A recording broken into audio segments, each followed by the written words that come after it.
Alright, in Atlanta, Horde. Yeah, my new junkyard tool bag. Anyway, found this Dyson in the trash, complete. Little baby one, DC24. Dyson, good vacuum, pricey vacuum.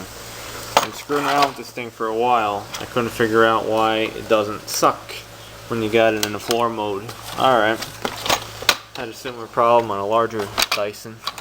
Well, I sucked up a glove on that one. I don't know what the mechanic's gloves. I'm pulling some stuff out of here. I removed the auger.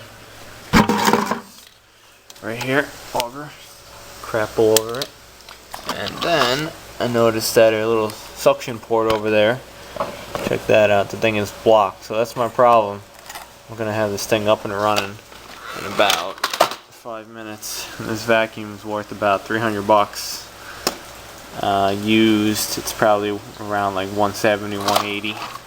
So that's a pretty good score if I can get that for it. But that's the problem right here. Right there. And I overlooked this. I had this thing sitting around here for 3 weeks. I just didn't get to it yet. And now I'm getting to it. And there's a lot of shit in there. Look at that. Maybe there's a cat. Nice. Well, the clog is here to there.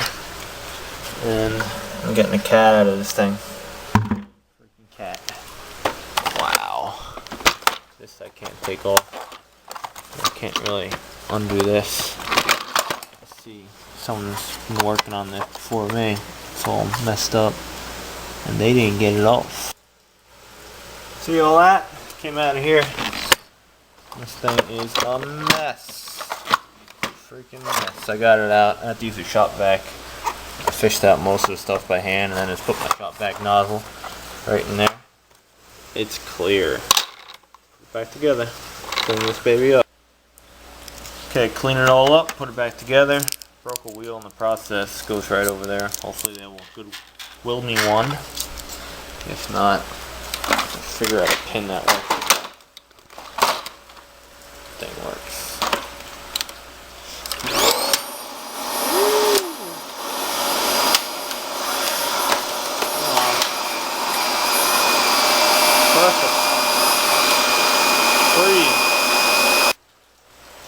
Went a little more crazy with this project. Decided to clean this whole thing out. Clean this thing out too. Even ran water down there. Hopefully I didn't short out any circuit boards. Well, I didn't plug it in yet. I'll let it dry out first. But I de-dusted, removed the dust, and it doesn't smell as much like a cat house anymore. Cat house, pretty nasty. Anyone's been in a cat house, they know. Unfortunately, do not live in a cat house. Anyway, looking good. These are rinsable, these filters, as you see. Faucet. And faucet. So excellent. Also now this is my closing. I forgot to do that. Someone threw out a perfectly good item again. But I paid, $250, 300 bucks. Because that was in there. And they go, I'm not gonna fix it. I fixed it. Took me over about 20 minutes. And it's been sitting here for 3 weeks because I thought it was something messed up with the back, with the hose piece. But I looked at the picture finally and had time and I figured it all out. And I was just like, it gotta be clogged there to there. And sure enough it was. Awesome. So, happy pickings.